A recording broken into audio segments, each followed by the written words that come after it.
There's this meme I like. It says it's a picture of a little dog. It says your argument makes this puppy sad. It's so great. Use it on everybody now.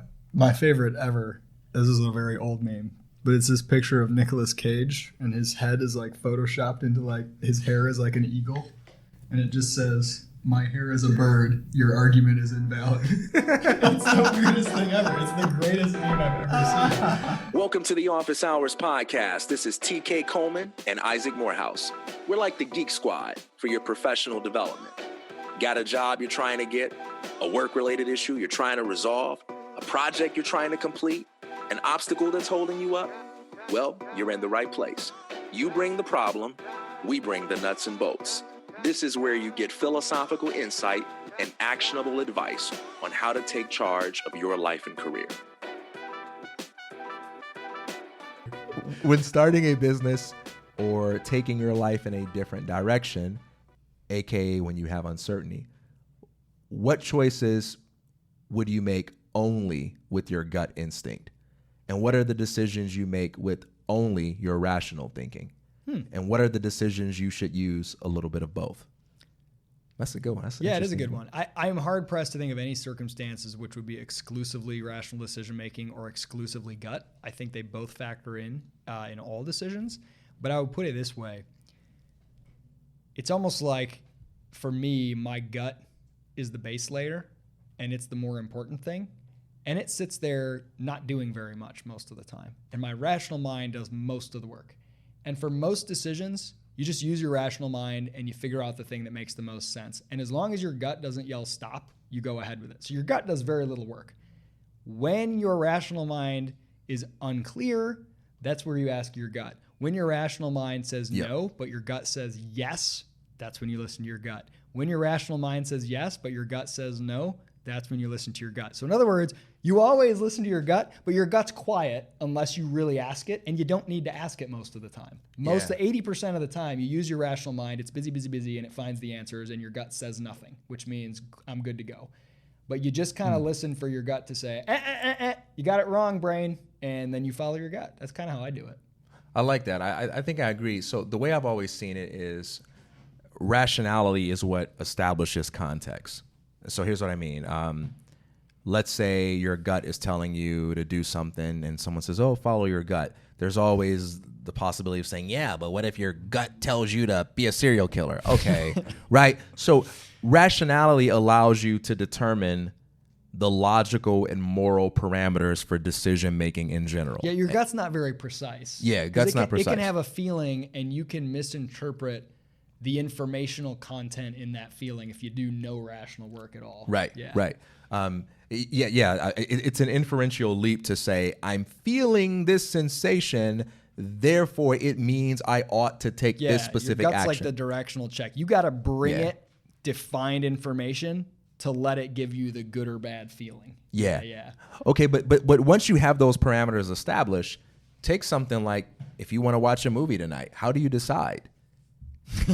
You have to go with your gut. You can call it a number of things. You can say, well, interest. You can say, but I don't think you make your best choices by saying, well, I'm going to pull up, the Internet Movie Database. I'm going to see which movies were most successful. You can do all that kind of stuff, but even then, there's no right one. So what about the movie that made $100 million more and it's in the 1 spot versus the movie that's in the 2 spot? Like, which one do you go with? You go with your gut. Right. Yeah. You go with your gut. Even the analytical framework that you end up choosing over the other potential analytical frameworks, you chose that for a reason. You may not know that you're going with your gut. It may be implicit. It may not be something you're conscious of, but it is kind of at bottom of all decisions, I would say. Yeah. So it's kind of like going into a casino.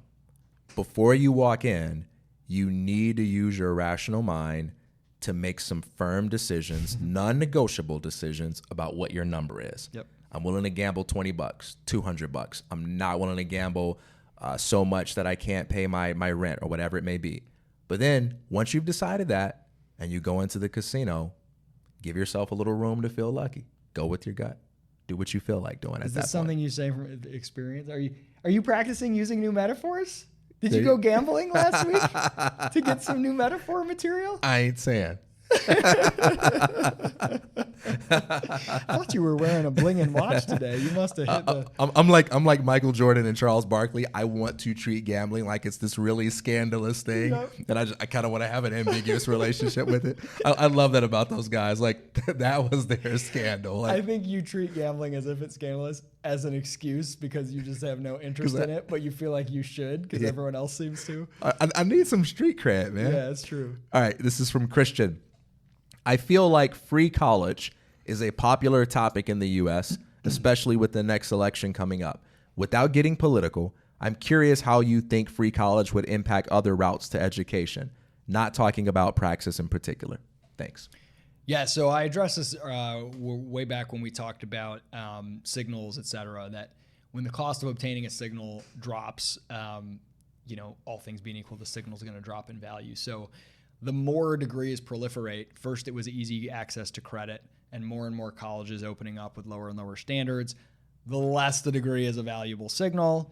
You make college paid for by taxpayers against their will, at least in my case, against my will. And the tuition doesn't come out of your pocket. It's going to be more accessible to even more people. If there was some amazing educational content that people were getting that was life transforming to them, right? You could discuss whether or not people would still value it, whatever. But because most people go for a career signal, that signal is just going to plummet in value all the faster, which means people will start to say, okay, well, my whole mental model has been get a degree because that's what's going to get me a job. Now that's less true than it's ever been and really, really fast declining. I'm going to look for other ways to get a job. And so it's only going to increase demand for alternative routes. Would you say that you're hoping that this happens then? No.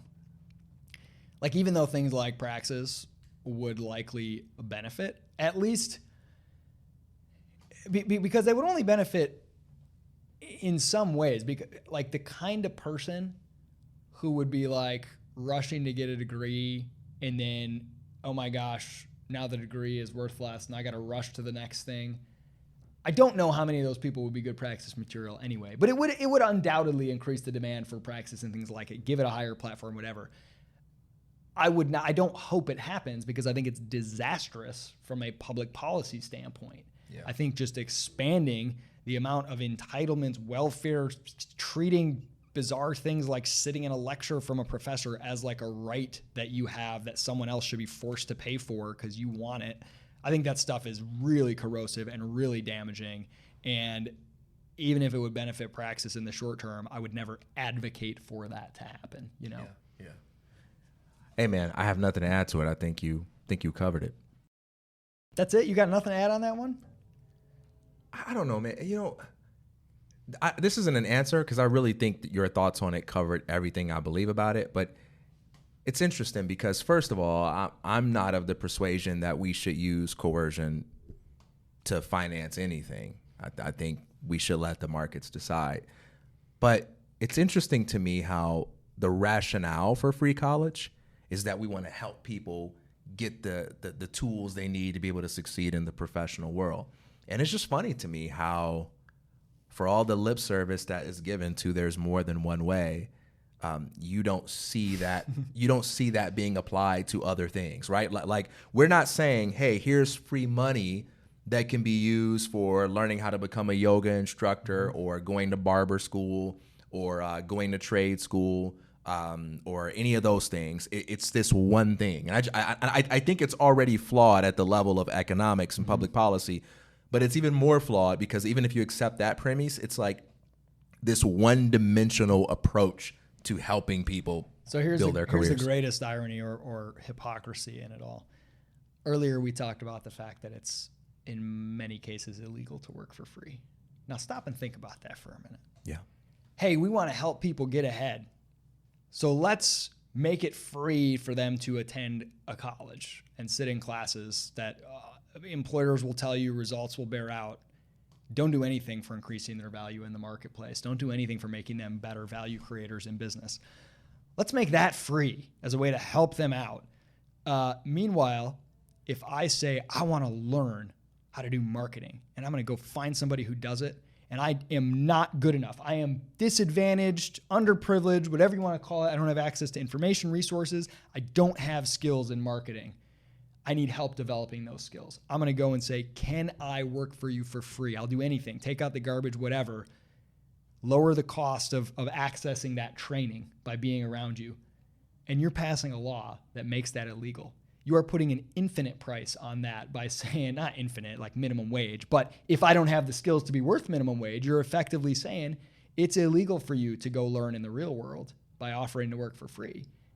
Oh, but you can go sit in a classroom and waste a whole bunch of time learning stuff that's not going to make you a better employee. How is that helping anybody? It's absurd.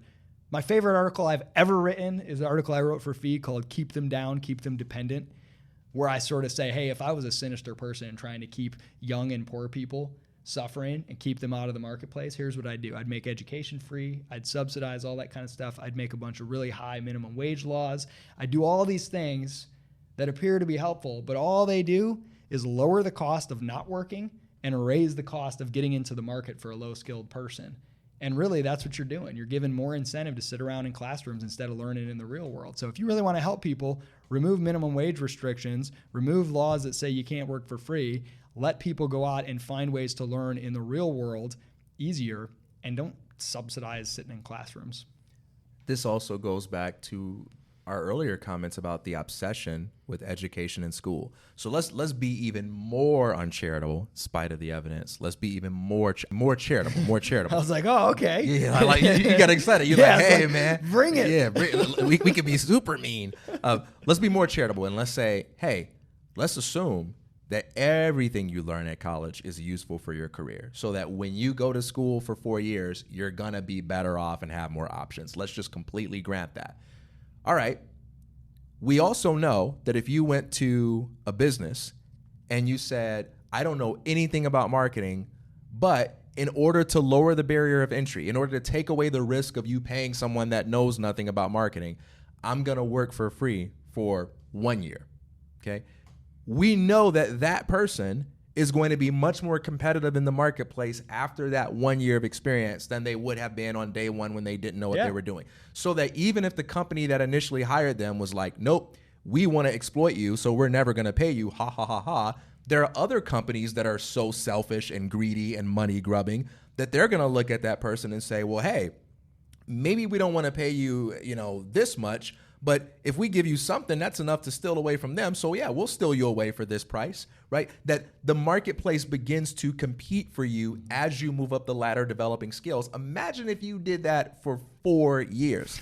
That is education, right? So, but we say that kind of education is illegal because it's not taking place in the right kind of context. We don't like education when it's happening on the job, but we love education when you are quarantined in, an age segregated environment. Institution with a bunch of government granted experts and flickering epilepsy inducing. Yeah, that kind of education. Oh, you can't live without it. The other kind of education. Oh, that's exploitation. Yeah. Absolutely amazing. Crazy. Is that a wrap, baby? Last one right here. Oh, we got one. Okay. We got one. This is a fun one from Dana. Hit me. If you had to decide between only being able to read for the rest of your life versus only being able to write, which would you choose?